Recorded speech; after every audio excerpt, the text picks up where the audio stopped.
우리가 신앙생활을 하면서 가장 답답한 것은 하나님과의 소통의 문제입니다. 하나님의 말씀을 읽을 때는 곧 하나님과의 대화라고 할 수가 있습니다. 그런데 말씀을 읽을 때는 큰 소리로 읽어야 하고 또 그 말씀이 어떤 하나님의 마음과 뜻이 있는지를 알기 위해서는 묵상을 통해서 우리가 알아가는 것이 좋습니다. 묵상 중에 우리가 중요한 사실을 하나 간과해서는 안 됩니다. 그것은 고린도후서 3장 3절 4절에 있는 말씀처럼 바로 하나님의 말씀은 그것은 하나님의 영으로 쓴 것이지 돌판에 사람들의 생각에 의해서 기록된 것이 아니라는 것입니다. 그리고 하나님의 말씀이 하나님의 영으로 기록된 것이기 때문에 바로 하나님의 말씀을 묵상할 때 영으로 하나님의 말씀을 생각하면 하나님의 뜻과 하나님의 마음을 헤아릴 수가 있고 그것이 우리에게 생명이 되지만 그러나 이것을 단순히 이 영적인 문제를 깨닫지 못하게 되면 그것은 곧 우리의 영혼의 죽음을 가져오게 되는 것입니다. 소통의 문제는 우리의 신앙생활에 있어서 대단히 중요합니다. 그런데 왜 주님은 말씀하시고 그 말씀에 대해서 이해를 하지 못함으로 이렇게 대화의 불통, 소통의 불능이 일어나게 되는 것일까요?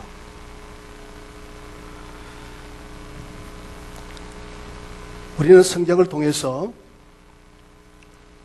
예수님이 하시는 말씀의 내용을 이해하지 못하게 됨으로써 결국은 소통의 문제가 막힙니다. 왜 그렇습니까? 자신을 생각하기 때문에 그렇습니다. 하나님을 영으로 보지 않고 하나님의 말씀을 영으로 이해하려고 하지 않고 내 자신의 육을 가지고 출발하기 때문에 하나님의 말씀을 이해할 수가 없는 거죠. 가령 예수님은 유대인들에게 요한복음 8장 32절 33절에 보면 진리를 알지니 진리가 너희를 자유케 하리라고 이렇게 말씀하십니다. 이 말씀에 따라서 이 말씀이 대화로 이어지기 위해서는 진리가 무엇이기에 우리를 자유롭게 하는가라든지 아니면 진리를 알게 하셔서 우리를 자유하게 해 주십시오라고 하는 그런 반응이 있어야 되는데 그런데 유대인들은 전혀 엉뚱한 반응을 보입니다. 우리가 아브라함의 자손인데 남의 종이 된 적도 없는데 어찌 우리가 자유롭게 되리라 하느냐라는 식으로 반응을 보이는 겁니다. 이런 반응은 바리새인들이 예수님이 말씀하신 자유의 의미를 몰랐고 죄의 종이 되어 있는 자신들의 실상을 또한 몰랐기 때문에 이런 반응을 보이는 겁니다. 결국 바리새인들은 예수님과 대화를 이어갈 수 없었고 그 결과 결국은 그들은 예수를 죽이려고 했던 것이죠. 37절에 보니까 나도 예수님께서 말씀하시기를 아브라함의 너희들이 자손인 줄 안다. 그러나 내 말이 너희 안에 있을 곳이 없으므로 나를 죽이려 하는도다라고 말씀하십니다. 성경 곳곳에 등장하는 예수님과 유대인들과의 대화는 이렇게 소통불능으로 막혀 있음을 보게 됩니다. 또 요한복음 9장 39절에서 40절에 나오는 말씀을 들여다보면 예수님은 유대인들에게 말씀합니다. 내가 심판하러 세상에 왔는데 보지 못하는 자들은 보게 하고 보는 자들은 맹인되게 하려 함이라고 예수님께서 이렇게 말씀하실 때 유대인들은 40절에서 어떻게 반응을 보이는가 하면 우리가 무슨 맹인인가? 라고 반응합니다. 이런 유대인들과 어떻게 대화가 가능하겠습니까? 이것은 바로 그들이 하나님 주님을 영으로 보지 아니하고 그리고 하나님의 말씀을 영으로 이해하지 못하기 때문에 엉뚱한 반응을 보이게 되므로써 주님과의 소통의 문제가 단절되고 있는 것입니다. 그리고 본문 말씀을 보면은 심지어 예수님의 제자들조차도 제자들은 예수님을 가까이에서 오래 따랐지만 주님과의 불통의 상태에 있음을 보게 됩니다. 이쯤 되면 예수님의 말씀에 이해할 만도 한데 3년 동안 함께 주님과 더불어 먹고 함께 생활하고 말씀을 듣고 많은 기적을 보았고 그랬으면은 이제 제자들은 주님과의 소통의 문제가 해결될 법도 한데 오늘 본문의 말씀을 보면은 전혀 아직도 주님과 불통의 상태에 있다는 것을 보게 됩니다. 예수님이 바리새인과 사두개인들에게 표적에 대한 말씀을 하시고 그들을 떠나 다른 곳으로 가시죠. 예수님은 그때 제자들에게 삼가 바리새인과 사두개인들의 누룩을 주의하라고 제자들에게 당부합니다. 그러나 제자들의 반응은 서로 의논하면서 우리가 떡을 가져오지 아니하였구나. 아마 제자들이 주님이 말씀하시는 누룩을 주의하라고 하는 뜻을 바로 바리새인과 사두개인의 떡을 먹지 않도록 주의하라는 것으로 아마 이해한 것 같습니다. 그래서 조금 전에 행하여졌던 칠병이어의 기적으로 남은 떡 7광주리가 있었는데 그것을 가져오는 것을 잊었다라고 걱정하고 있는 것입니다. 예수님은 제자들이 오병이어나 칠병이어의 기적의 의미를 알지도 못하고 기억하지 못하는 것을 10절에서 책망하고 있습니다. 그리고 내가 말하는 것은 떡에 관한 것이 아님을 아직도 깨닫지 못하느냐고 오직 바리새인과 사두개인들의 누룩을 주의하라고 책망하게 될 때 그제서야 제자들이 누룩이 떡의 누룩이 아니라 바리새인과 사두개인들의 교훈을 지적하고 있다는 것을 알게 되죠. 이처럼 제자들도 예수님의 말씀을 이해하는데 참으로 우둔했습니다. 여러분들은 어떻습니까? 예수님과의 대화에 아무런 막힘이 없다고 생각하십니까? 만약 주님과의 대화가 막힌다면 그것은 예수님의 말씀이 어려워서가 아니라 전혀 다르게 받아들이고 이해함으로써 대화가 막히는 것입니다. 예수님은 진리에 대해서 영의 문제를 말씀하시는데 인간은 진리보다도 자신에게 관심을 두고 있기 때문에 즉 물질에 관심을 두기 때문에 예수님의 말씀을 자기에게 좋은 쪽으로만 이해함으로써 주님의 말씀을 도대체 이해할 수가 없었던 거죠. 오늘날 교회 안에 많은 분들이 신앙생활을 오래 함에도 불구하고 하나님의 말씀에 대해서 전혀 이해를 못하고 깨닫지 못하는 것은 바로 어쩌면 하나님은 영으로 말씀하고 계심에도 불구하고 우리는 여전히 우리의 관심은 물질을 추구하고 물질에 관심이 있기 때문에 그 물질적인 것으로 이해하려고 하니까 도대체 주님의 말씀이 받아들여지지를 않는 겁니다. 교회 안에 한국교회 교회 현실 앞에 많은 부분들이 이 부분을 사실은 교회 안에 팽배해 있다는 거죠.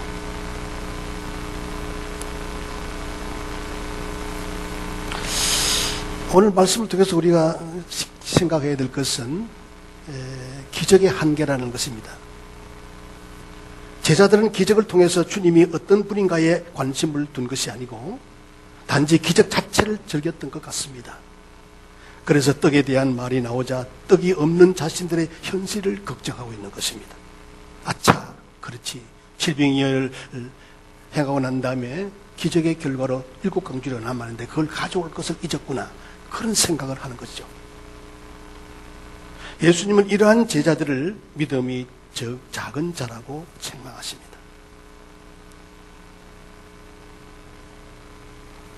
오늘 한국교회 안에 많은 분들이 주일마다 예배를 드리지만 그 속에 진정으로 믿음이 작은 자로 책망받을 자가 너무 많다는 거예요.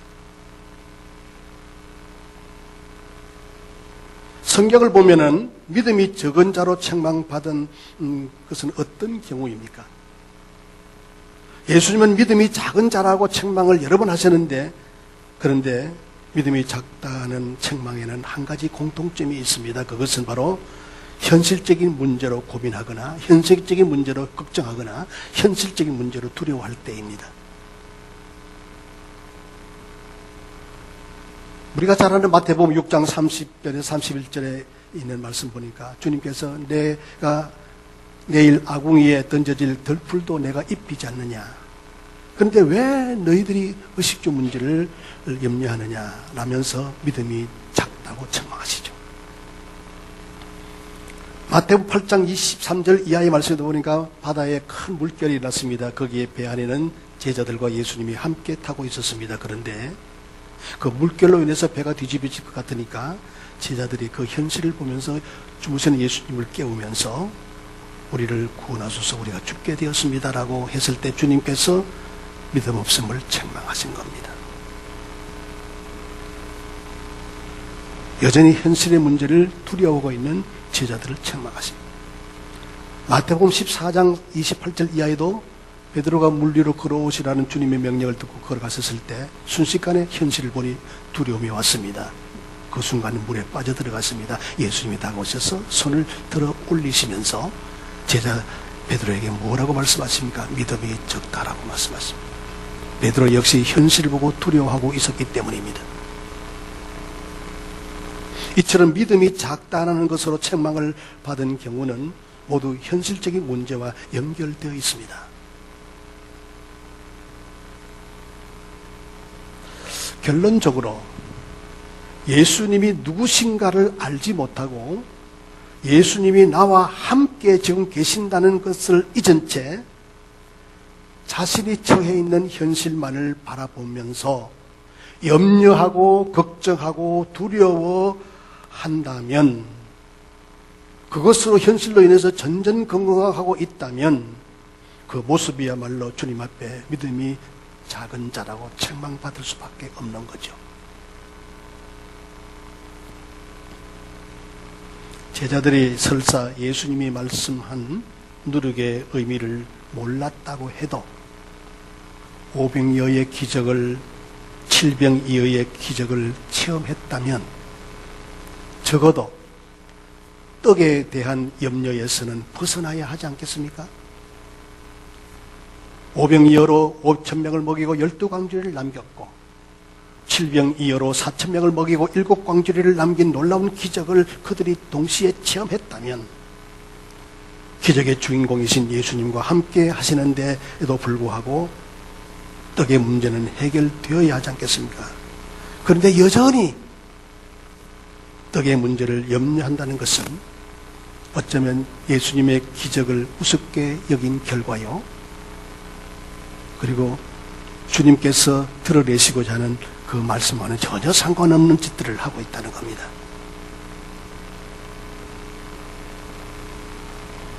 여기에서 우리가 생각해야 할 중요한 것은 기적의 한계입니다.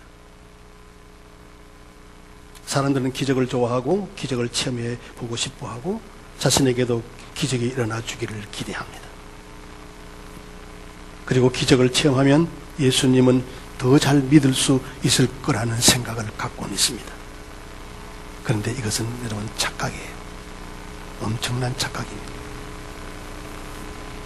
기적을 체험하면 믿음이 생겨질 것이고 그래서 한평생 주님을 바라보며 삶의 현실에 대한 어떤 어려움과 걱정에도 불구하고 자유함을 누리고 주님을 따르며 살아갈 수 있을 것이다 라는 생각은 엄청난 오해입니다.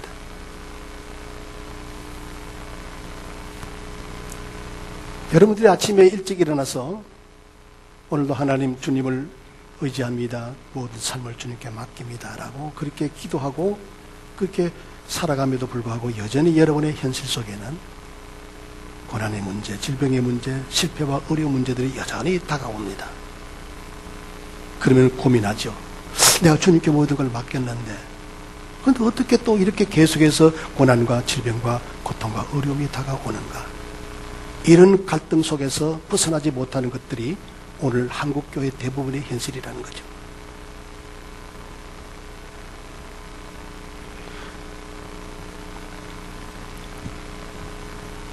그래서 많은 분들이 기적을 체험하면 평생 주님을 바라보고 현실 속에서 고난과 어려움이 다가와도 해방된 기쁨과 자유함으로 살아갈 수 있다고 생각하는 것, 그런 건 착각입니다. 여전히 어려움이 있으면 근심하고 걱정하고 현실 문제로 염려하며 두려워하며 살아가게 된다는 것이죠. 어쩌면 이것이 우리 자신의 모습이 아닐까요? 결국 기적은 한순간에 희열로 끝날 것이고 기적을 체험한 자신을 붙들면서 살아가게 된다는 것입니다. 따라서 기적은 믿음의 증거도 아니고 믿음은 도와줄 수 있는 것도 아닙니다. 결코 기적은 믿음을 도와줄 수 있는 것이 될 수가 없다는 거죠. 오늘날 교회 안에 기적을 보여주겠다는 사람들이 많습니다. 그 기적을 체험하고 즐기기 위해서 사람들은 모여듭니다. 그러나 중요한 것은 예수님이 행하신 참된 기적이 무엇이냐라는 것을 알아야 한다는 거죠. 주님은 말씀하십니다. 누룩을 주의하라고 말씀하십니다. 예수님이 기적을 행하신 것은 단지 기적을 체험하게 하기 위함이 아닙니다. 기적을 도구로 삼아서 예수님 자신이 누구인가를 증거하기 위해서였습니다.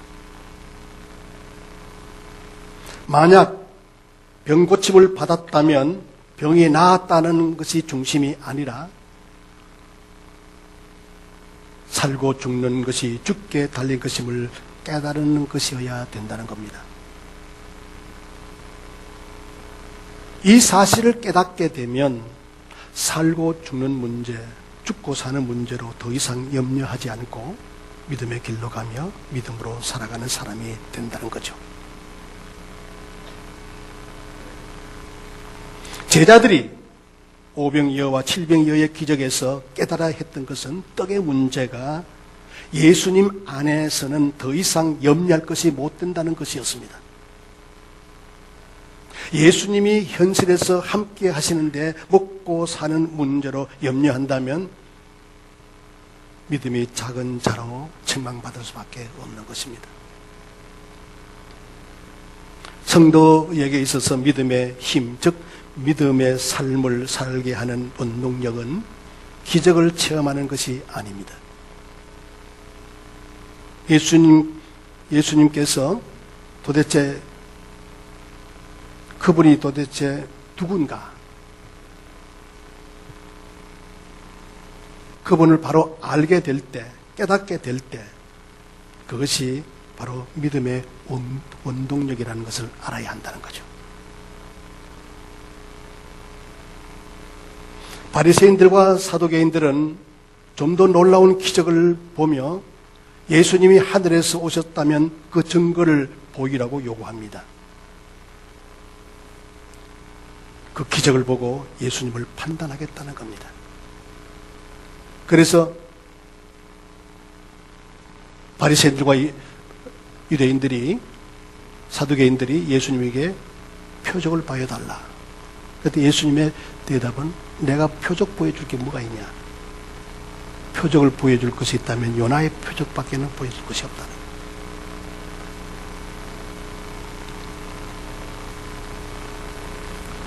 그래서 바리새인과 사두개인들은 기적을 보고 예수를 판단하겠다는 것입니다.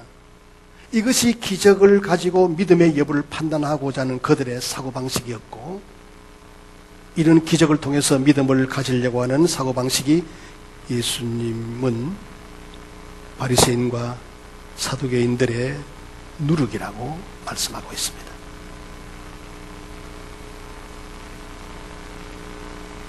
그리고 이 누룩을 주의하라고 말씀하십니다. 예수님이 주의하라고 하신 바리새인과 사두개인의 누룩이 도대체 무엇입니까? 그들의 종교적인 교리나 그들의 종교적인 교훈이 아닙니다.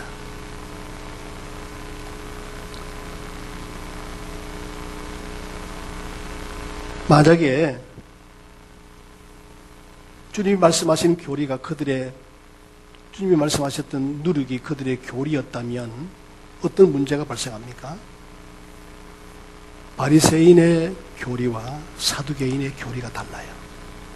그 당시에 에세네파 교리와 헤롯 땅의 교리가 다 달라요. 종교적인 교리가 서로 다른 것이기 때문에 누룩일 수는 없는 것입니다. 그런데 교리는 다르지만 그들이 똑같이 예수님에게 표적을 보일 것을 요구하는 것에서는 일치하고 있습니다.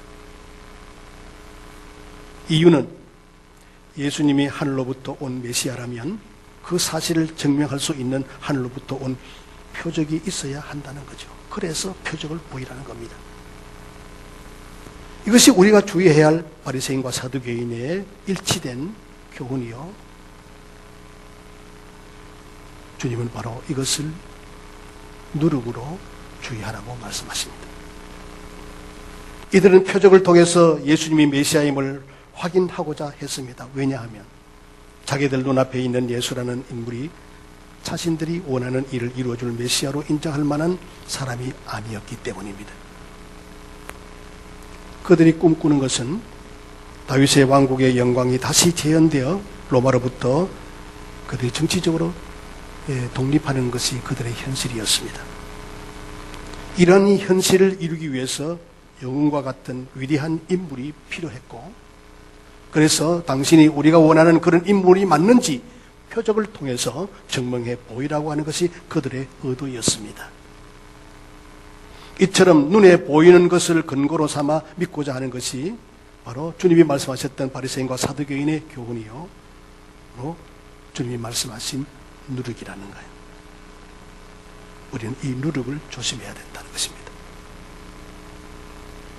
떡 속에 들어가는 그런 누룩이 아니고 바리새인과 유대 사두개인들이 가지고 있는 눈에 보이는 것으로, 즉 기적을, 눈에 보이는 기적을 통해서 그 근거로 삼아서 우리가 믿을 수 있도록 기적다운 기적을 보여달라는 것입니다. 바로 이런 바리새인들의 요청, 요구, 이것이 바로 누룩이라는 거예요. 많은 사람들이 믿음의 문제에서 소위 확신이라는 것을 갖지 못하는 이유 중에 하나는 보지 못하고 체험하지 못했다는 것이 주된 이유입니다.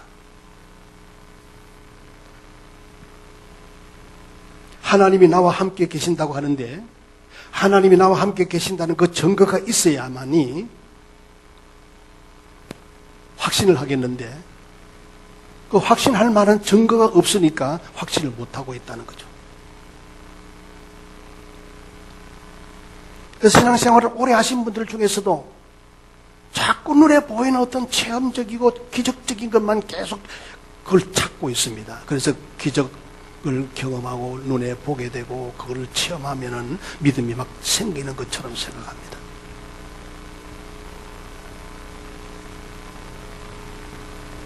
이미 성령이 내 안에 오셔서 나를 다스리고 계시는데 그 많은 증거가 있어야 하지 않겠느냐.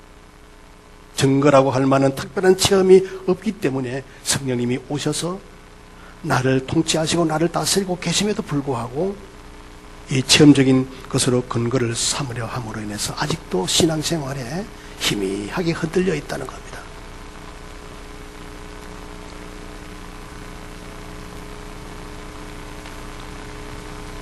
여러분, 기적을 원하십니까? 눈에 보이는 예수님이 행하셨던 오병이와 칠병이의 눈에 보이는 기적은 그건 기적이 아닙니다. 진정한 기적은 뭘까요? 십자가의 사건입니다. 그 십자가의 사건이 그대로 믿어지게 하는 것은 하나님께서 우리에게 은혜로 믿음의 선물을 주실 때만이 가능합니다.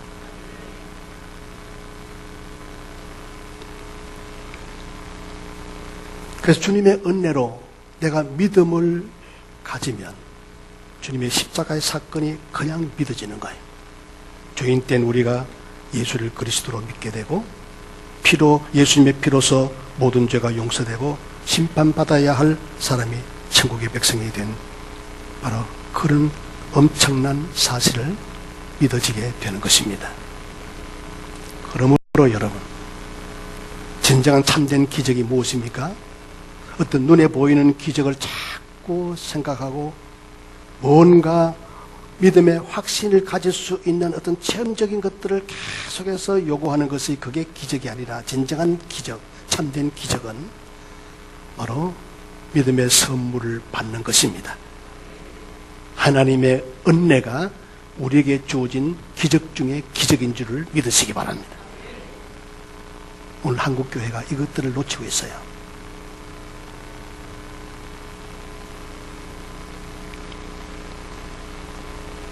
그래서 여러분 신앙생활을 하면서 하나 신앙의 공동체 안에서 성령의 충만함을 해야죠. 끊임없는 성령의 임재 안에서 하나님의 살아계심이 끊임없이 드러나고 우리를 통해서 하나님의 역사심이 일어나는 성령 충만한 교회가 되어야죠. 그러나 단 하나, 성령 충만한 교회일수록 이 선에 머물러 버리면 안 된다는 거예요. 이미 기적 중에 기적을 체험했는데 주님께서 나에게 믿음을 주셨는데 그 믿음을 통해서 모든 것이 하나님의 영적인 세계, 내가 죄인됨을, 예수가 그리스도임을, 나를 구원하시기 위해서 땅에 오셨던 바로 그분, 십자가에서 왜 죽으셨는지, 나를 구원하기 위해서 이 십자가에 죽으셨다는 이 모든 사실들을 다 깨닫게 해 주시는데 그게 기적인데 이런 기적을 체험했음에도 불구하고 여전히 구원의 확신을 얻으려고 또 기적을 찾고 또 체험적인 것을 계속 요구한다면 그것은 잘못되어 간다는 거죠. 한국교회가 바로 이 선에서 한 단계 나아가지 못했던 것입니다. 그러니까 한국교회 영적인 질서가 어긋나게 되고 많은 문제를 이야기하게 되었습니다.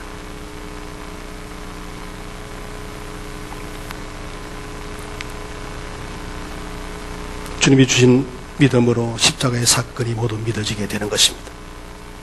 예수님이 그리스도로 이 땅에 오셨고 예수님이 십자가에서 피 흘려 죽으시고 부활하신 그 사건이 우리를 저주에서 건져내시고 부활의 사람이 되게 하신다는 사실을 믿어지게 하는 것입니다.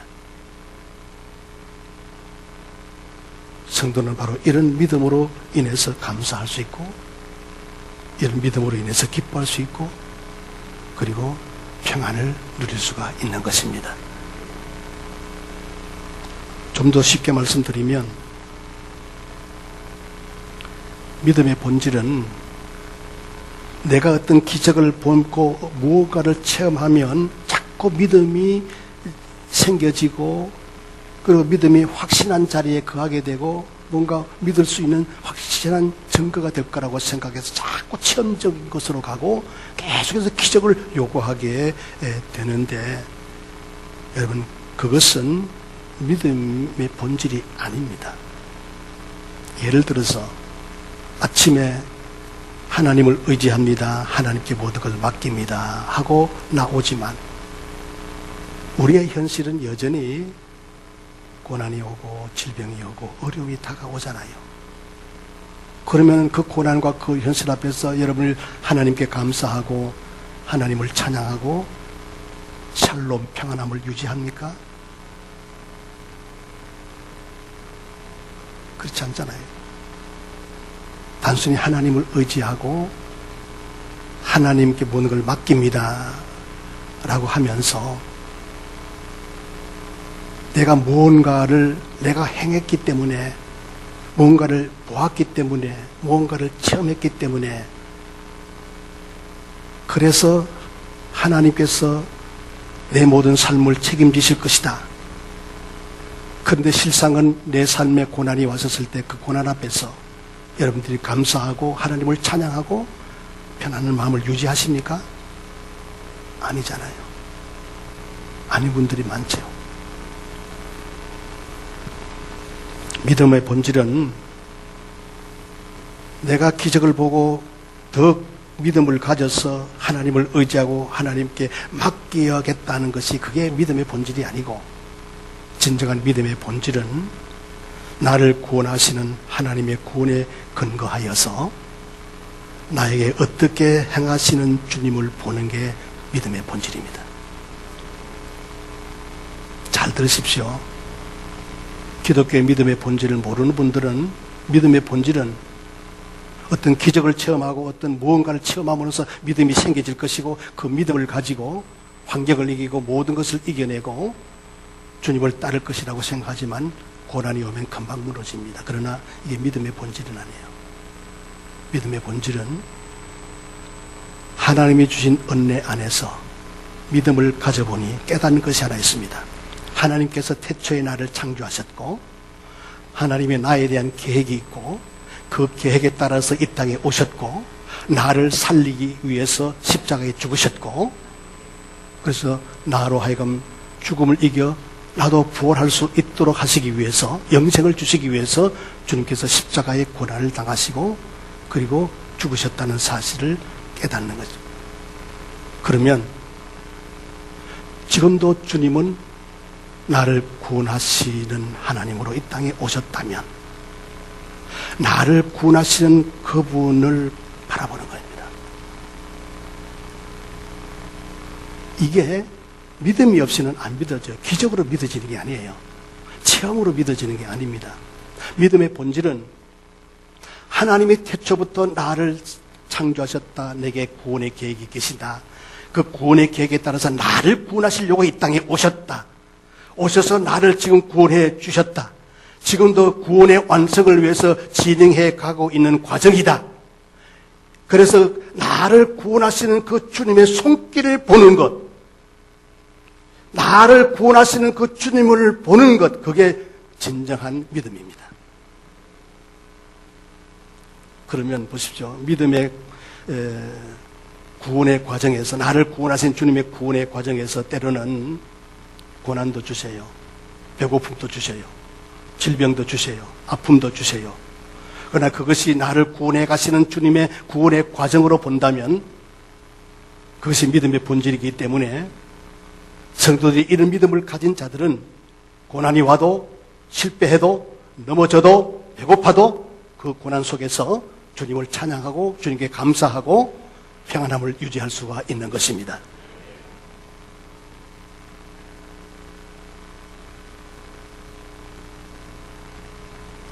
그래서 처음에 제가 말씀드린 것처럼 고린도후서 3장 4절에서 율법의 조문은 죽이는 것이지만 하나님의 영은 살리는 것이라고 말씀합니다. 믿음은 그 어떤 것도 율법을 요구하지 않습니다. 믿음의 본질은 그 어떤 것도 내가 뭘 함으로써 믿음이 생겨지는 것이 아닙니다. 눈에 보이는 기적을 보고 어떤 굉장한 체험들을 계속해서 체험한다고 해서 믿음이 자라는 것이 아니라는 것입니다. 이미 하나님의 은혜 안에서 믿음을 주셨다면 이 믿음을 통해서 주님의 모든 계획이 다 드러나는 것입니다. 아, 나는 죄인이구나. 구원받아야 할 죄인이구나. 하나님이 나를 창조하셨구나. 창조하실 때 내게 대한 계획이 있었구나. 그리고 죄인된 나를 구원하시기 위해서 이미 이 땅에 구원하러 오시는 그분, 그래서 결국은 나를 구원하시는 바로 그런 주님의 의도를 믿음을 통해서 우리는 그때야 깨닫게 되는 줄로 믿습니다. 기적이 아니에요. 눈에 보이는 기적이 아닙니다. 계속해서 체험하려고 하지 마세요. 이미 엄청난 기적적인 체험을 우리에게 이미 주셨습니다.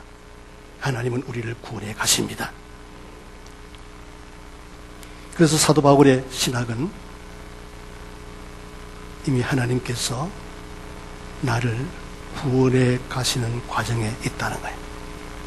그 구원의 완성은 바로 우리가 주님이 재림에 오셔서 우리를 하나님의 나라로 데리고 가실 때 그게 구원의 완성이에요. 주님이 주시는 믿음으로, 믿음의 은혜로 우리가 구원을 받았고 이미 이 땅에 살아가면서 완전한 구원을 위해서 구원이 이루어져 가고 있고, 주님이 오셔서 우리를 데려가시면 구원의 완성이 이루어지는 것이 사도 바울의 바로 구원관이에요. 이것이 성경적인 구원입니다. 그러면 우리는 자꾸 현실을 보려고 그래요. 율법적인 개념에서 믿음의 본질을 잃어버리고 빗나가 있는 사람들이 어떤 형태의 사람들입니까? 하나님 오늘도 주님을 의지합니다 하고 나갔으면은, 모든 걸 맡깁니다 하고 나갔으면 내 앞에 어떤 고난과 질병과 실패와 아픔이 온다 할지라도 여전히 하나님은 구원해 가시는 과정에 있기 때문에 그 고난 속에서도 하나님께 감사하고 하나님을 찬양하고 하나님의 뜻대로 살아가야 되지 않겠습니까? 그런데 그렇지 않다는, 이게 한국교회 현실입니다.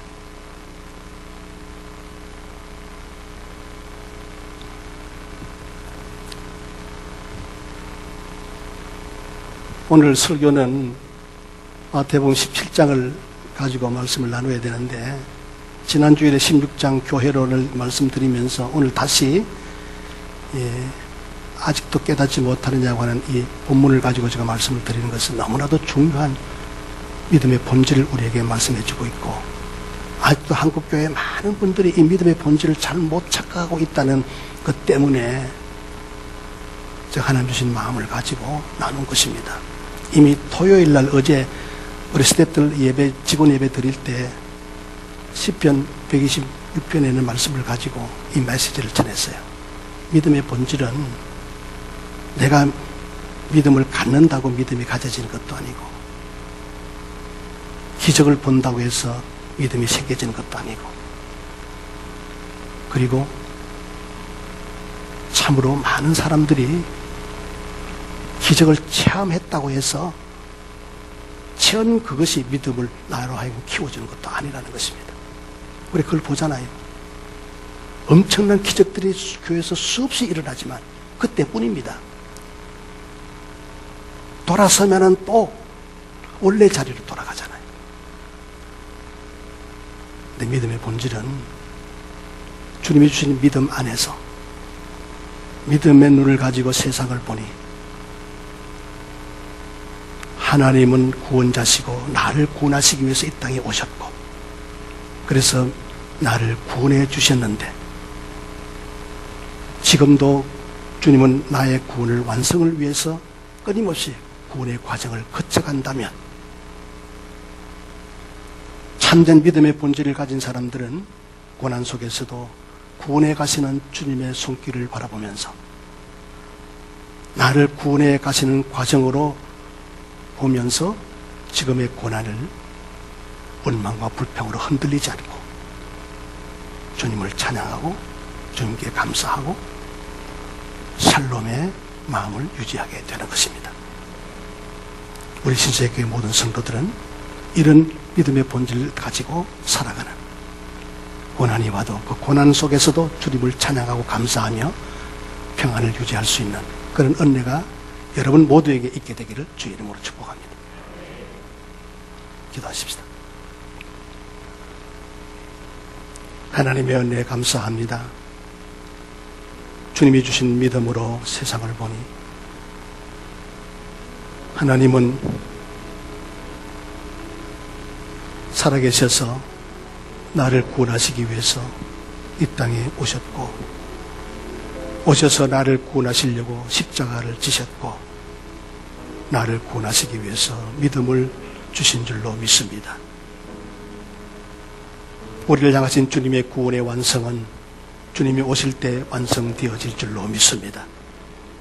이미 하나님 나라가 믿음을 통해서 이루어졌고, 완전한 구원을 위해서 진행되어가는 과정에서 끊임없이 고난과 어려움이 있을지라도 그 고난 속에서 하나님을 찬양하며 하나님께 감사하며 하나님께 영광을 돌리고 찬양할 수 있는 우리의 믿음이 되게 하여 주옵소서. 끊임없이 눈에 보이는 기적을 추구하고 이미 주신 놀라운 구원의 은혜를 주셨음에도 불구하고 또 다른 영적인 체험들을 가지려고 했을 때 우리는 하나님이 원치 않은 어긋난 길로 가게 되고 하나님을 십자가에 다시 못 박게 되는 나 좋지 않은 결과를 초래하게 됨을 깨달아 사오니 주여 이젠 성령의 감동으로 우리 모두를 하나님께서 은혜 위에 은혜를 더하사 하나님 믿음의 본질 속에 저들을 세워주시고 하나님의 뜻을 이루어가는 주의 자녀들이 되게 하여 주시옵소서. 모든 것이 주님께 영광이 되기를 원합니다. 성령께서 이 시간 저들의 마음을 헤아려 주시고 감동케 하시고 이 믿음으로 하나님 은혜 베풀어 주옵소서. 예수님 이름으로 기도하옵나이다. 아멘. 이제는 우리 주 예수 그리스도의 은혜와 하나님 아버지의 놀라우신 사랑과 성령님의 감동하심이 예배자들 머리 위에 영원토록 함께 하시기를 간절히 축원하옵나이다. 아멘.